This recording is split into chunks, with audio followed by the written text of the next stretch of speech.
Et si je vous disais qu'il y a eu une catastrophe naturelle dévastatrice à la fin de l'Empire romain qui a presque complètement été oubliée, mais dont l'importance et l'impact étaient probablement bien plus grands que beaucoup ne le penseraient. Le 21 juillet de l'an 3, 165 après Jésus-Christ, pendant le règne des empereurs Valens à l'est et Valentinien Pruin à l'ouest, il y a eu un fort tremblement de terre d'une magnitude d'au moins 8,3, peut-être 8,5 à l'ouest de l'île. Le 21 juillet, lors du premier consulat de Valentinien et de son frère, de terribles dangers ont soudainement envahi le monde entier, tels qu'ils ne sont relatés dans aucune fable ou histoire ancienne. Car ce jour-là, peu après l'aube, précédé par une épaisse succession d'éclairs violemment secoués. La solidité de toute la terre a été ébranlée et secouée, et la mer a été repoussée. Ces vagues ont été repoussées et elle a disparu, de sorte que l'abysse des profondeurs a été dévoilé et de nombreuses variétés de créatures marines ont été vues coincées dans la vase.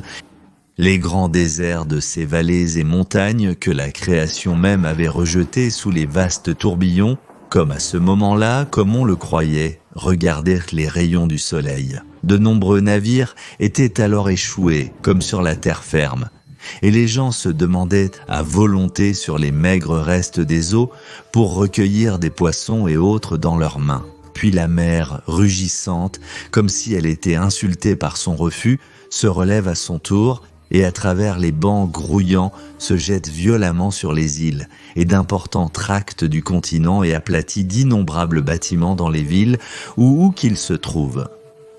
Ainsi, dans le conflit furieux des éléments, le visage de la terre a changé pour révéler des merveilles, car la masse d'eau revenant quand on s'y attendait le moins a tué des milliers de personnes par noyade, et avec les marées montées à une hauteur alors qu'elles revenaient, certains navires, après que la colère de l'élément aquatique ait vieilli, ont été vus avoir coulé. Et les corps des personnes tuées dans les naufrages gisaient là face vers le haut ou vers le bas. D'autres énormes navires, poussés par les rafales folles, se perchèrent sur les toits des maisons, comme cela s'est produit à Alexandrie, et d'autres furent projetés à près de 2 miles, comme le navire laconien près de la ville de Méthone, que j'ai vu lorsque je suis passé, béant à cause de la longue décadence. Ce récit remarquable de cet événement terrible est de nul autre que l'historien Ammianus Marcellinus, le célèbre historien romain tardif, qui était un ami personnel de l'empereur Julian, qui a accompagné Julian dans beaucoup de ses voyages. Ammianus a également correctement caractérisé les différentes phases du tsunami. L'eau se retire d'abord, donnant une fausse impression aux personnes insouciantes que la mer se retire, alors qu'en fait elle fait ensuite un retour brutal et puissant, emportant tout sur son passage. Cela devait être un tsunami extrêmement puissant puisque Ammianus a écrit qu'un navire près de la ville grecque de Méthode a été projeté à 2 miles ou plus de 3 kilomètres à l'intérieur des terres et que des années plus tard, ces épaves pouvaient encore être vues éparpillées partout dans l'est de la Méditerranée, même à des kilomètres de la mer. Les effets du tremblement de terre lui-même sont encore visibles aujourd'hui. L'ensemble de l'ouest de la Crète a été soulevé de plusieurs mètres.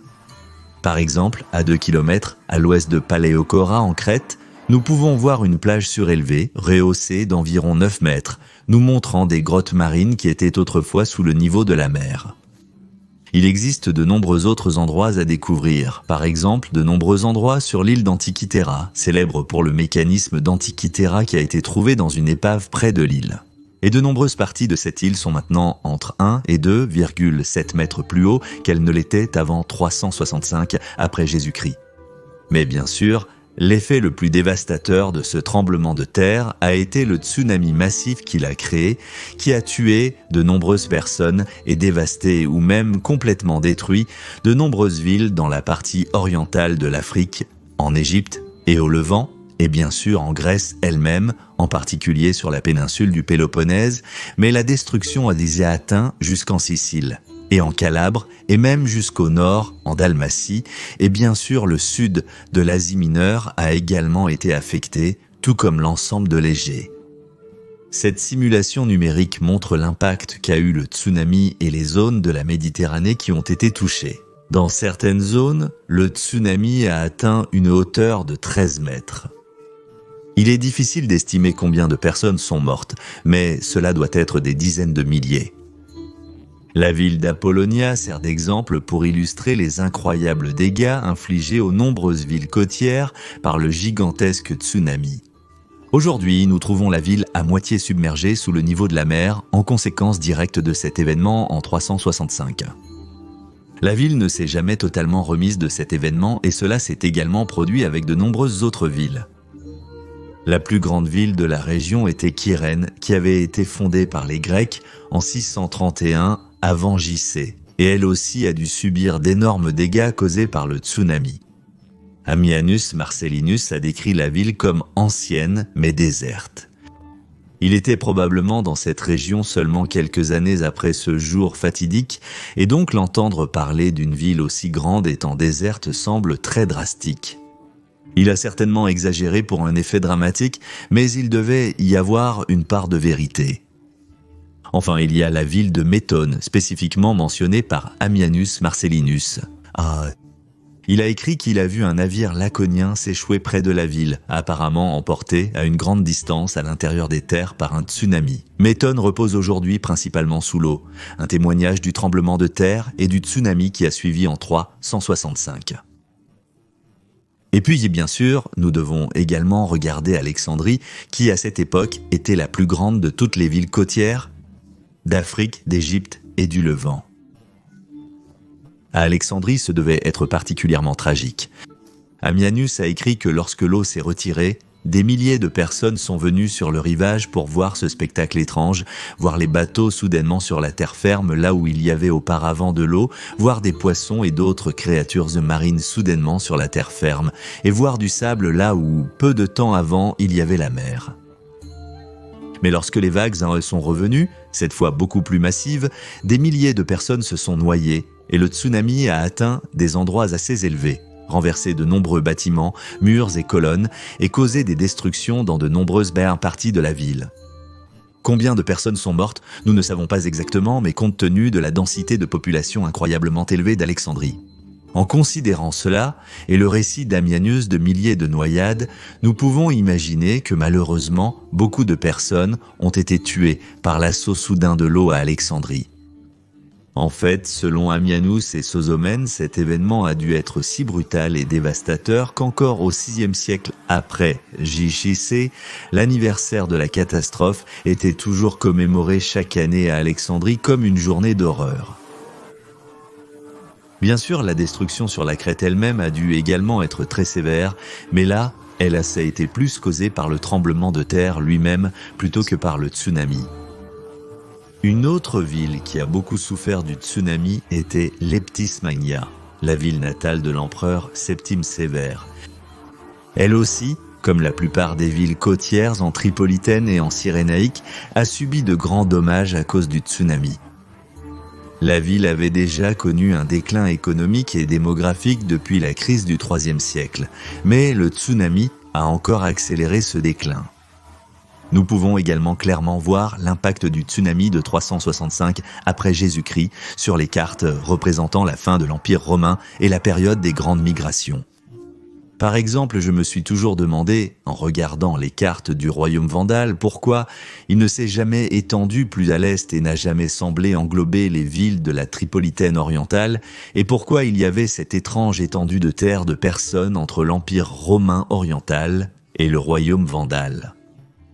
Eh bien, il s'avère que beaucoup de ces villes côtières dans cette région étaient déjà en déclin depuis cette catastrophe. Et donc, lorsque les Vandales sont arrivés, les villes ont été totalement abandonnées ou avaient déjà été abandonnées depuis longtemps par la population romaine qui avait probablement fui vers l'est en direction de l'Égypte et de la Cyrénaïque. Même si les régions côtières de l'Égypte et de la Cyrénaïque avaient également été dévastées, l'afflux de réfugiés venant des parties occidentales de l'Afrique qui avaient été envahies par les Vandales a certainement aidé à reconstruire beaucoup de ces villes et à les revigorer. Mais certaines villes n'ont peut-être jamais été entièrement reconstruites, surtout si elles avaient été endommagées au-delà de toute réparation. Maintenant, l'impact d'un tel événement massif sur le commerce et l'économie de l'Empire romain a dû être brutal, surtout à une époque où, peu de temps après, de grandes invasions germaniques commenceraient. Entre cet événement et la bataille d'Adrianople, en 378 après Jésus-Christ, où les Romains de l'Est ont perdu contre les Goths dans une défaite brutale qui aurait des conséquences désastreuses pour l'Empire romain d'Occident, il n'y avait que 13 ans. Pendant ce temps, le commerce a été massivement perturbé. De nombreux ports étaient détruits, beaucoup de navires avaient été détruits. Et bien sûr, réparer tous ces dégâts prendrait beaucoup de temps. Du temps que l'Empire romain, malheureusement, n'avait pas. Combien de temps la perturbation du commerce a duré, nous ne pouvons que spéculer, mais l'impact a dû être notable et il n'est pas déraisonnable de supposer que cet événement essaie vraiment survenu au pire moment possible, lorsque l'Empire romain aurait eu besoin de toute sa force pour faire face aux massives invasions germaniques qui allaient bientôt commencer.